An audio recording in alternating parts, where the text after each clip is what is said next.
Og sítt. Niður. Hanna. Og hérna. Nei. Já. Og svona. Það var hest þetta nú. Já. Hérna. Kom inn. Já. Hvernig gerir mamma henni þetta?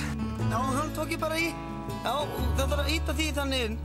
Hérna, svona, inn með þetta. Það er komin. Við heilsa strákunum. Skilja því. Sigur Páll Gíslason 29 ára gamall vélvirki. Hann útskrifaðist úr iðnskólanum fyrir rúmum 4 árum síðan. Það eru fínir bílar maður. Það er helviti gott í þessum.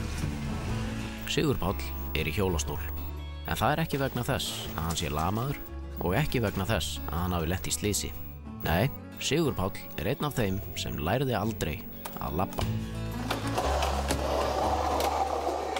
Já, það gleymist nú alltaf eitthvað í uppeldinu og í mínu tilfelli var það gangurinn. Mamma og pappi voru að vinna mikið þegar ég var ungur og líka mikið í útlöndum þess á milli, svo að það hlaut eitthvað að gleymast.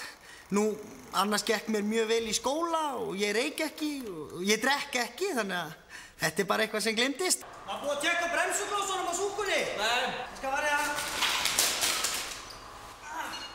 Sigur Páll hefur unnið hríð á bifreiðarverkstæðinu Driver í Kópavogi. Hann segist vera ánægður hér, en ætlar Sigur Páll ekki að reyna að læra að ganga? Jú, það er nú stefnan að læra að labba einhvern tímann, sko, og strákarnir hérna á verkstæðinu, þeir eru búin að vera mér ansi kærir, sko. Búin að hjálpa mér mikið og svona sýna mér hvernig best er að gera þetta. Og þeir bjuggu meðal annars til svona bráðabirgða göngugrind úr pústi á gömlum Saab, þannig að ég fer svona einstöku sinnum og æfi mig. Það er stefnan að vera að byrja að labba svona páskana. Reyndar er mér alveg skítsama hvort það takist eða ekki. Þetta er bara eitthvað sem gleymdist.